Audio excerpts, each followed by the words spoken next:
What's going on? There's a lot of games that are actually coming out. Let's start out with Firewatch. Yeah, Kriba, did you play this? Yeah, I played it all in one sitting on Saturday night. Nice. And it took me about 4 hours. Yeah, I actually texted Mitch. I was like, "How long is this going to take me?" Because I kind of wanted to do it in one sitting if I could, and I think that's actually a really nice way of experiencing it. Yeah, which is I actually really I kind of love that one sitting game better than the 2 or 3 sitting game. Like I tried to play Oxenfree, and it's like 5 or 6 hours, which you could do in one sitting if you just like you feel like getting a little gross with your You're body. gonna get a real hard while. sit though. You're gonna get those weird sit sores. That's a long sit. Yeah. So did you take your time playing it, Krupa, or was it sort of? I didn't really explore all that much. I kind of just wanted to power through the story, even though there's not that much exploration to do. But there are probably little bits where you can go off on tangents, and it just felt like it was like a really compelling novella where I just really wanted just to get through it. And I think you would have benefited from breaking and having some of the suspense build and left almost like lost to theorize what was actually going on. Whereas I was kind of having what was going on resolved for me pretty quickly because I was going straight back into it. Yeah. So it's a one sitting game, but you wanted it to be a 2 sitting game.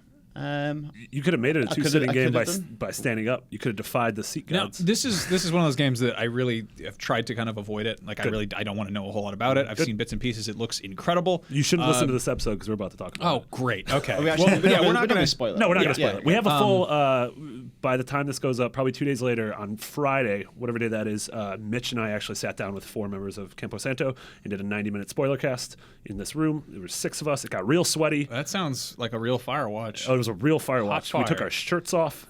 We made our own content conference. So interesting. You discussed the story of the game with the people that made the game. Yes, and they, like Sean Vanneman, who is the creative director and writer on the game, literally learns that there was an Easter egg in the game about his childhood that he had no idea they put in there. Like he didn't know that about his own childhood, or that no, he didn't know that they put this thing in the game. Oh, okay. Yeah, and he found out like during the spoiler cast and flipped out. I thought he underwent secret hypnotherapy or something, and they found some little nugget in his mind. Now, so without spoiling stuff, this is a game where you are a park ranger, and there's a bear going around stealing picnic baskets, and you've got to get him. No, you're thinking of the hit novel Yogi Bear. Yes. It's 2 bears. There's Yogi and Boo Boo. A lot of people forget about Boo Boo. Yeah, he's really second bear. A lot of it charm derives from the interplay between the 2 bears. Yeah. He's the brains of the operation. A lot of people don't know that. Fascinating. And they're not in this game. Your accent got really weird there. He's the brains of the operation. Not a lot of people know that. No, so Firewatch is a... we've been covering this for the last 2 years. It's a first-person exploration wandering game, narrative-driven, much like Gone Home. But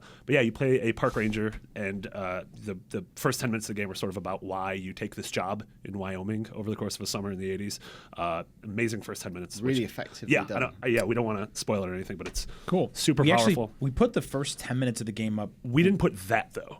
Oh, really? There's a prologue that I don't think we put up like per their request. So IGN lied to me? Yeah, IGN definitely lied to you.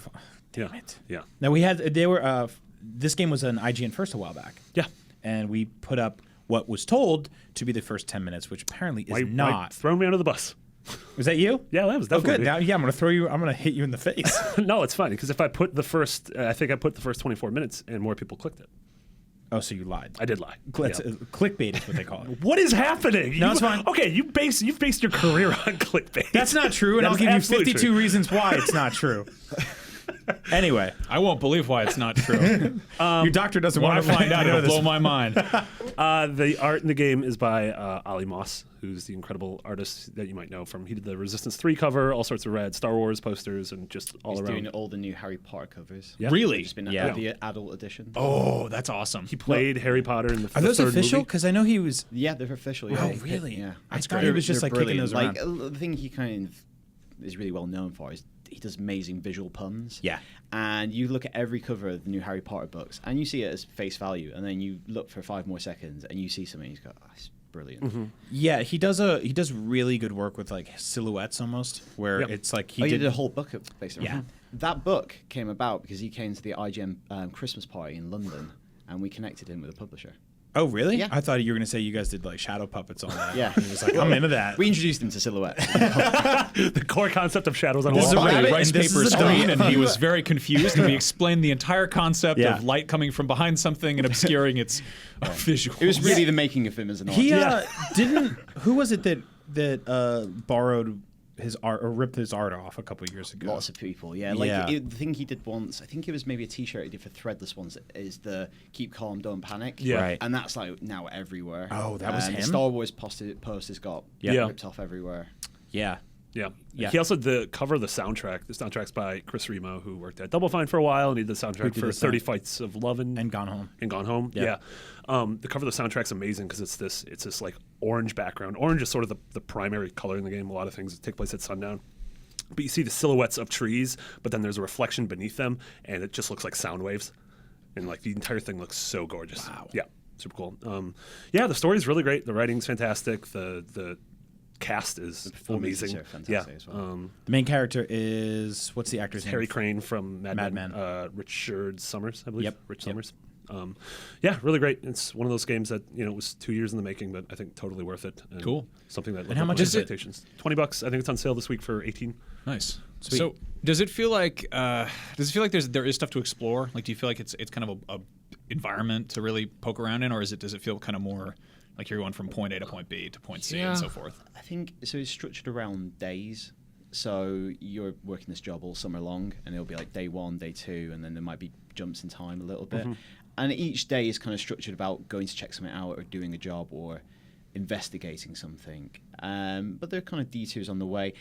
Probably one of the mechanics it utilizes least is like you can create shortcuts, but there's not all that much use for them. Yeah. Interesting. On. And there's like bare minimum Metroidvania kind of things where you get tools, like you get an axe to chop down little paths and ropes to be able to climb down. That's Ropes, more huh? about Ropes. You can shoot all sorts of ropes.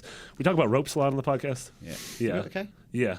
It's weird. it's not like the actual ropes, but it's more. You don't have to, whatever you're doing with your hand, you don't have to do that anymore. Sorry. So I actually heard a fun piece of trivia. I'm pals with one of the guys who worked on this, William, who he works at Campo Santo. And he was telling me, I don't think this is a secret. The game's out. It doesn't matter. But he told me that they were testing out wildlife because you're in the woods and there's animals running around and stuff. And he told me that there are raccoons in the game. Yes, Are there are raccoons, and they hide in specific places. Right. Well, apparently before they Inside had the bears. they had the entirely art, news to me. Yeah. before they had the art for the raccoons. They had these cubes that had JPEG images of like raccoons just wrapped around them. That sounds amazing. So like you'd be walking through this Raccubes. beautiful raccubes. Yeah, you'd be walking around, you'd see this beautiful forest, and then there'd be this kind of like placeholder art where this cube of with a picture of a raccoon comes out and then runs up the side of a tree. And I just love how totally I wish that had been left in there. Like I wish we could see more kind of unfinished stuff in games.